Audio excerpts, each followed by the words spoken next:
Hi, it's Andrea from Walks with WellAndrea, and today I wanted to talk a little bit about why it is important to listen to our body when it whispers to us and not wait until it screams.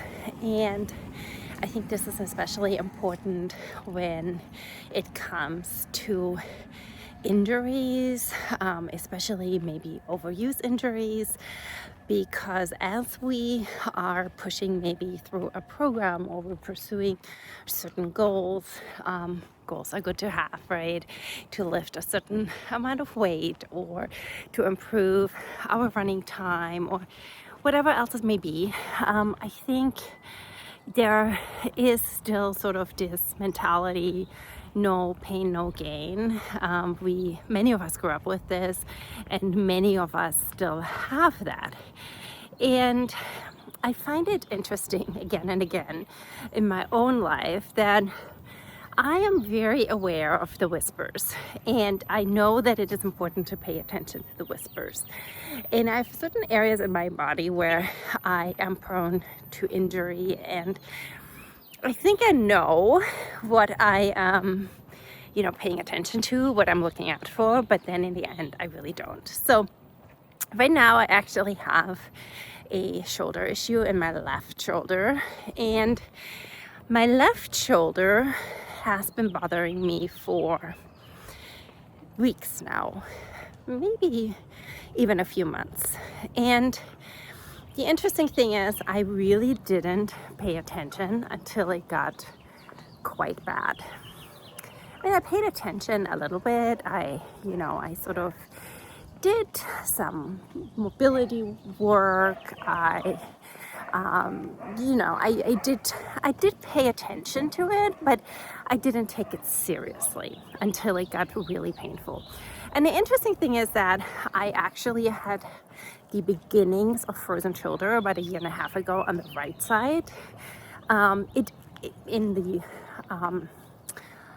If I look at the whole course of that injury, it actually wasn't as bad as it could have been. But at the same time, it was, while I was going through it, it definitely was very disruptive. I was in a lot of pain for a while. It really interfered with my life. I had a period of time where I couldn't really drive. It was extremely difficult to teach. It definitely interrupted my workout schedule. So it was a pretty big deal, but it wasn't as bad a deal as some people have it, because I know of cases where frozen shoulder can take up to a year to really resolve, and it was definitely not that long for me.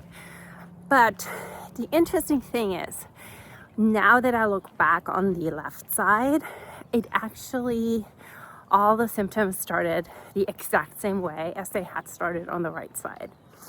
And I sort of just didn't really put two and two together until it got really bad. And so once it got bad, it was really disruptive. Now, I am not sure what I could have done really to help it. I do know that I did some workouts that were probably too much, and just doing maybe some mild mobility work would have served me a lot better. So I just want to remind you to listen to your body's whispers, because our bodies tell us a lot, and that information, if we listen to it, we can use it to our advantage. And if we ignore it, our bodies will just get a lot louder and make it known that they need some attention, and that can be much more disruptive in the long run. I hope you have a great day. Keep moving and keep listening to your body. Bye now.